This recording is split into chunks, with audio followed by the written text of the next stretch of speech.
சிட்டிஸில் தவிர்க்க முடியாத ஒரு விஷயம், சிட்டி மட்டும் கிடையாது, எல்லா இடத்துலையுமே தவிர்க்க முடியாத விஷயம் டூ வீலர் தான். டூ வீலரில் தான் நம்மளால் சீக்கிரமாக ஒரு இடத்துக்கு போக முடியும். நம்ம ஆஃபீஸ் வராங்க. நான் ரீசெண்டாக ஒரு புது பைக் வாங்கினேன். அந்த பைக் வந்துட்டு ஒரு நல்ல கம்பெனி பைக் தான். அந்த பைக்கில் நான் ரோட்டில் போகும்போது ஐ ஃபெல்ட் வெரி குட், ஸ்மூத்தாக இருந்துச்சு. அதே பைக்கில் நானும் அவசரம்னு சொல்லிட்டு ஒரு வாட்டி பிளாட்ஃபார்மில் ஏறி போனேன்.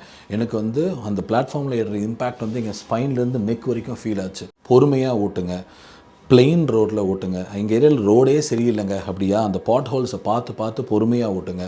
ஸ்பீட் பிரேக்கரில் பொறுமையாக வண்டியை விடுங்க. டைம் ஆச்சேன்னு சொல்லி பிளாட்ஃபார்ம் மேலே ஏற்றுறது, அந்த கரடு முரடான பாதையில் போகிறதெல்லாம் வேண்டாம். ஏன்னா எப்படியும் அதில் போய் வழி வரதான் போது, நீங்கள் எங்கேயோ போய் பைசா செலவு பண்ணி ட்ரீட்மெண்ட் பண்ண தான் போகிறீங்க. 15-30 மினிட்ஸ் முன்னாடி நீங்கள் கிளம்பிட்டா நீங்கள் பொறுமையாக போகலாம், பிரச்சனை இருக்காது. நம்ம லாஸ்ட் மினிட்ல எந்திரிச்சு கிளம்புறதுனால தான் இந்த ஹரிபரி. இந்த ஹரிபரினால தான் நிறைய பேருக்கு பேக் பெயின்.